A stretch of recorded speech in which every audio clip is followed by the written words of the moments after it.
listen close, 'cause every mountain keeps a memory, and this one's ready to speak. The song that walks the ridge up in the blue fog mountains, where the ridges lean in like they're whispering secrets to one another. There once sat a little place called Briar's Hollow. Now folks up there were mountain-rooted, proud in that quiet way, and they believed a promise was a living thing, a thing you honored, a thing you carried, a thing you didn't break. But even the best of us, even a whole town full of good hearts, can falter. One autumn evening, when the wind smelled of wet leaves and wood smoke, a woman wandered into Briar's Hollow. Tall, slender, skin like river stones after rain, eyes soft but knowing. The kind that see the truth you ain't said out loud. She carried a violin case worn smooth at the edges. Folks called her Miss Lark. She didn't speak much, didn't need to. 'Cause when she lifted that violin beneath her chin and drew the bow across the strings, mercy. The whole town went still. Her music wasn't just notes, it was longing, it was memory. It was every goodbye a heart ever whispered into the dark, and the people loved her for it, truly loved her. One night, after she played a tune that made even the lantern flames lean in to listen, Miss Lark asked the town for one thing.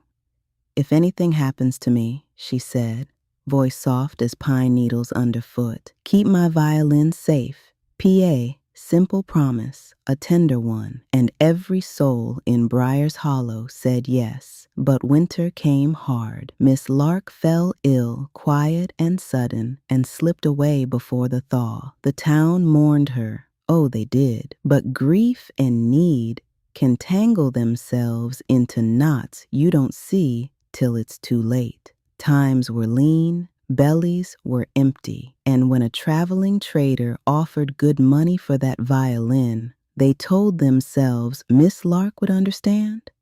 They let it go. And the moment that violin left Briar's Hollow, something in the air shifted.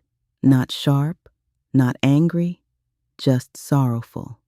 Come dusk, when the sky bruised purple and the wind slid low between the trees, a violin would start to play. Not loud, not wild, just a thin, aching melody drifting through the pines like a memory trying to find its way home.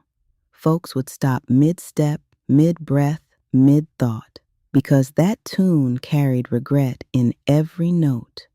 Some felt a cool brush at their elbow like someone passing by with purpose. Some saw a figure at the tree line, coat dark with rain, bow lifted but never touching the strings. Some swore the melody sounded like forgiveness trying to push through sorrow, but all of them felt the same thing, not fear, not dread, just the deep, bone-deep knowing that they had failed a woman who trusted them. So every spring, when the dogwoods bloom pale as ghosts, the people gather at the edge of the woods. They stand in silence, waiting for that faint, wandering melody. Some years it comes, some years it don't, but they wait anyway, because a promise, even a broken one, can still be tended, still be honored, still be made whole. And Miss Lark, wherever her spirit roams, seems to linger just long enough to know they're trying.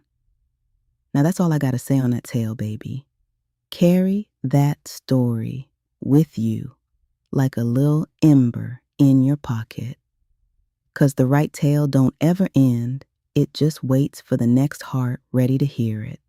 Till we meet again under moonlight or lamplight, keep your feet steady, your spirit open, and your ears tuned for the whisper of another wonder coming down the road.